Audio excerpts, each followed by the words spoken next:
Is the 401k obsolete? I think so. Would you rather lose 10% of your retirement savings now or 40% later?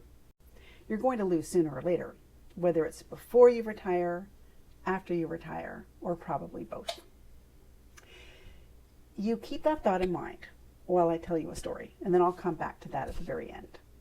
When the 401k was introduced in 1978, the top marginal federal income tax rate was near an all-time high at 70%, which is where it had stood for over a decade. And that was down from 91%, where it was since before World War II. So it made sense to defer paying income taxes to a time when rates might be lower in the future. Today, income tax rates are the lowest we will see in our lifetime. The top bracket is only at 37%. Yet people choose to lock up the single most significant investment they will ever make in a tax-deferred account, like a 401k, until the age of 59 and a half, when it can be withdrawn without a 10% penalty. But what will income taxes be then? The Congressional Budget Office has warned us that the lowest income tax bracket will have to increase 2.5 times if Social Security, Medicare, and Medicaid go unchanged.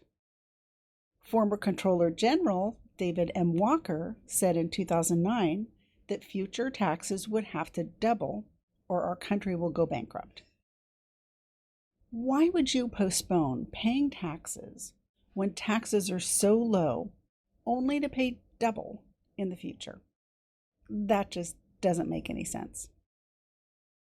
When you turn 72, you'll be forced to take required minimum distributions. What will income taxes be then? You think you know how much money you have, but besides the fact that Uncle Sam owns a significant portion of it, how much of your nest egg will be left after the next market crash? So here we are again, another political stare down over the debt ceiling. America doesn't bring in enough revenue to pay for its spending, so it needs to borrow to keep the lights on. Since 1960, the U.S. has voted to raise or extend the debt ceiling 78 times. It's always a little scary, but it has become standard procedure for Congress to run down the clock, flirting with a first ever U.S. default on paying its debt. Politics makes this all so complicated because inevitably one party wants to raise the debt ceiling and the other party will not vote to unless their other unrelated demands are met. This time, however, with a COVID-ravaged economy and our two parties more divided and dysfunctional than ever before, markets could get easily spooked.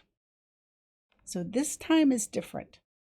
Goldman Sachs recently warned their clients, this is the riskiest debt limit deadline in a decade. The debt ceiling is how much money the U.S. government is allowed to borrow to pay its bills. What would happen if the debt ceiling is reached? Our government would have to decide which bills to pay and which bills not to pay. You may think Social Security, Medicare, and Medicaid would be a priority, but not so.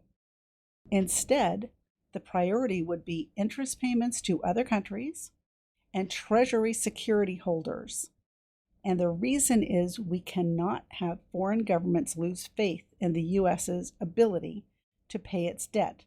And because Treasury bills, notes, and bonds carry the full backing of the U.S. government, they are viewed as the safest investment, and so is an indicator of broader investor confidence.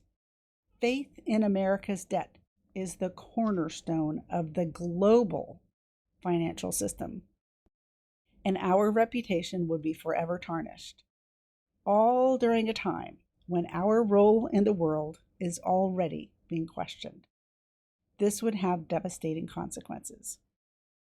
Failure to raise the debt ceiling in time would halt Social Security payments that millions of Americans rely on, paychecks to federal workers, Medicare benefits, military salaries and pensions, and tax refunds. Interest rates would skyrocket, and people would get nervous and start selling securities, which would result in a sell-off in the stock market, setting off a downturn that would rival the Great Recession, according to a Moody's Analytics report. Moody's estimates stock prices would plummet by 1/3, wiping out about $15 trillion in household wealth, and nearly 6 million jobs would be lost. The unemployment rate would spike back up to nearly 9%. It is inconceivable to me that our leaders would allow the debt ceiling to be reached and cause what Moody's is referring to as financial Armageddon. Fingers crossed, we never go there. But stock market crashes happen, and you and I both know we're way overdue. Now, back to my question. Would you rather lose 10% of your retirement savings now or 40% later? Those of you who have retirement savings in a 401k, IRA, or any tax-deferred account where your money is in the stock market, expect losses. I guess that's okay with you. Otherwise, your retirement savings would be elsewhere. You do have power to do something about it. You don't have to feel helpless and just sit there while your money disappears into the abyss, as if you have no power to prevent it or stop it. You actually can take your money out of your account and avoid losing it.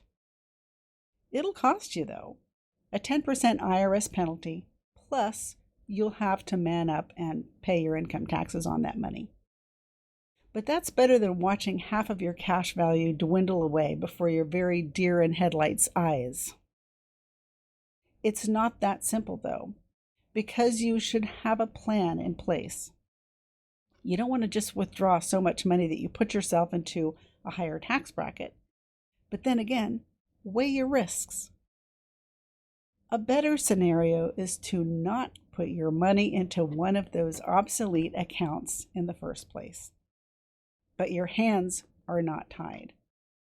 Consider instead an index universal life insurance contract, which has no risk to stock market downturns, no annual contribution limits, no age restrictions, easy penalty-free and tax-free access to your money immediately, market-like returns, your money grows tax-free, you get a tax-free retirement income, there are no required minimum distributions, no 59.5 rule, you get a death benefit and living benefits, and limited fees if it is structured properly. If this is of interest to you, please see the link below for an application to schedule a time to talk with me about your needs.